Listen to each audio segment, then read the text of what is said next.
آج ٹریفک حادثے کی ملزمہ کی دماغی توازن ٹھیک نہیں، پھر بھی اتنے عہدوں پر فائز ہیں۔ اصل میں وہ پاگل نہیں بلکہ یہ سارے مافیا مل کر 77 سالوں سے 25 کروڑ عوام کو پاگل بنا رہے ہیں کہ اسلامی جمہوریہ پاکستان کے امیر لوگ اپنے مال کے نشے میں دھت ہو کر غریب کے بچوں کو کب کہاں کیسے کچل دیں گے کہ خواہشوں، ارمانوں اور خوابوں پر ایک امیر زادی اور ایک امیر خاتون نے پانی پھیر دیا۔ لیکن مادری ملت اسلامی جمہوریہ پاکستان کے رہنے والوں میں ہوں نثار خان، ایک مڈل کلاس سے تعلق رکھنے والے ایک والد کا ایک ہی خواہش ہوتا ہے کہ میرے بیٹے یا بیٹیاں بڑے ہو کر لکھ پڑھ کر اور کچھ بن کر ہمارا معاش چینج کر دیں گے، مگر اس غریب باپ کو یہ پتہ نہیں ہوتا کہ اسلامی جمہوریہ پاکستان کے امیر لوگ اپنے مال کے نشے میں دھت ہو کر غریب کے بچوں کو کب کہاں کیسے کچل دیں گے، یہ ان کو معلوم نہیں ہوتا۔ شیر قائد کارساز کا ایکسیڈنٹ بھی اس کا منہ بولتا ثبوت ہے۔ میرے بھائی عمران عارف کو کم آمدن کی وجہ سے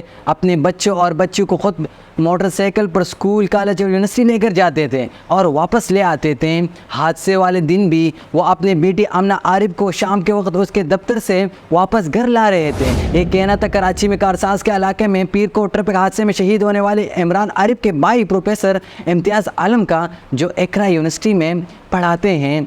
یہ حادثہ اس وقت پیش آیا جب موٹر سائیکل پر سوار عمران عارف اور ان کی بیٹی آمنہ عارف کو عقب سے آنے والی ایک گاڑی نے ٹکر ماری، جس کے نتیجے میں دونوں باپ بیٹی شہید ہوئے۔ اس حادثے کے بعد جو ویڈیوز منظر عام پر آئی اور CCTV فوٹیج میں دیکھا جا سکتا ہے کہ سروس روڈ پر ایک تیز رفتار گاڑی موٹر سائیکل سواروں کو کچل رہی ہے۔ اس گاڑی نے موٹر سائیکل سواروں کو کچلنے کے بعد آگے جا کر ایک اور گاڑی کو بھی ٹکر ماری تھی اور 4 مزید افراد کو بھی زخمی کر دیا تھا۔ اس واقعہ کا مقدمہ پروفیسر امتیاز عالم کی درخواست پر ہی درج کیا گیا تھا، جس میں کہا گیا تھا کہ 19 اگست کو شام 6:45 پر انہیں حادثے کی انہیں اطلاع ملی تو وہ ہسپتال پہنچے، جہاں علم ہوا کہ ٹکر مارنے والی گاڑی کی ڈرائیور ایک خاتون عورت ہیں۔ اس حادثے کے بعد سوشل میڈیا پر متعدد ویڈیوز اور تصاویر سامنے آئے جن میں دیکھا گیا کہ مشتعل لوگ ایک خاتون کو گھیرے ہوئے ہیں، جبکہ بعد میں انہیں پولیس کی تحویل میں دے دی گئی۔ پولیس کی SSP کہنا تھا کہ ابتدائی تفتیش میں بظاہر ایسے لگ رہا ہے کہ خاتون تیز رفتاری سے گاڑی چلا رہی تھی، جس کی وجہ سے حادثہ پیش آیا۔ اپنے ملزمہ کو ایک روزہ ریمانڈ پر پولیس کے حوالے کیا ہے، جبکہ خاتون کے وکیل عامر منصوب ایڈوکیٹ نے عدالت میں دعویٰ کیا ہے کہ ملزمہ نفسیاتی مریضہ ہے۔ اس موقع پر پولیس نے عدالت میں جناح ہسپتال کے ایک ڈاکٹر کا عارضی طبی سرٹیفکیٹ بھی پیش کیا ہے۔ SSP شعبہ تفتیش علینا راجپور نے بتایا ہے کہ خاتون کی میڈیکل ہسٹری طلب کی گئی ہے اور ان کی طبی معائنے اور خون کے نمونے کے جائزے کے بعد حتمی رائے دی جا سکتی ہے۔ مگر اہم بات یہ ہے، یہ تو چلتا رہتا ہے، پاکستان ہے، مگر اس سے بھی اہم بات یہ ہے آمنہ کی کیا خواہش تھی، وہ کیا بننا چاہتی تھی اور اپنے گھر والوں کے لیے کیا کرنا چاہتی تھی۔ آمنہ گھر کے معاشی حالات بہتر کرنا چاہتی تھی۔ جب آمنہ عارف نے امتیازی نمبروں سے معاشیات میں ڈگری حاصل کی تو اس کے بعد انہوں نے پروفیسر ڈاکٹر امتیاز عالم کے مشورے پر ہی اقرا یونیورسٹی میں بزنس کے شعبے میں یہ سوچ کر داخلہ لیا تھا کہ انہیں بہتر نوکری مل سکے گی۔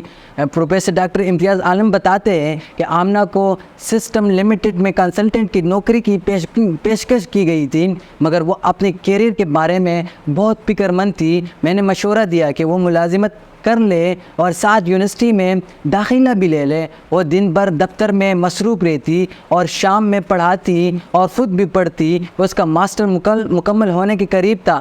17 ستمبر کو ایک انٹرویو تھا جس کے بعد ڈگری مل جانی تھی۔ وہ بہت پرجوش تھی کہ ڈگری ملنے کے بعد ترقی مل جاتی اور تنخواہ 1 لاکھ یا اس سے زیادہ ہو جاتی، جس سے وہ گھر کے حالات بہتر کرنے کی امید رکھی ہوئی تھی۔ سسٹم لمیٹڈ میں آمنہ عارف کے ایک سینئر ساتھی نے بتایا کہ ان کو اپنی ڈگری کا بہت انتظار تھا۔ وہ بہت خوش تھی کہ ان کو ڈگری ملنے کے بعد ترقی مل جائے گی، مگر افسوس کے ساتھ آمنہ کے خواہشوں، ارمانوں اور خوابوں پر ایک امیر زادی اور ایک امیر خاتون نے پانی پھیر دیا۔ پروفیسر ڈاکٹر امتیاز عالم نے BBC کو بتایا ہے کہ حادثے میں ہلاک ہونے والے ان کے بڑے بھائی عمران عارف موٹر سائیکل پر بچوں کے چپس اور پاپڑ سپلائی کرتے تھے۔ انہوں نے بتایا کہ آمنہ عارف 3 بچوں میں سے سب سے چھوٹی تھی۔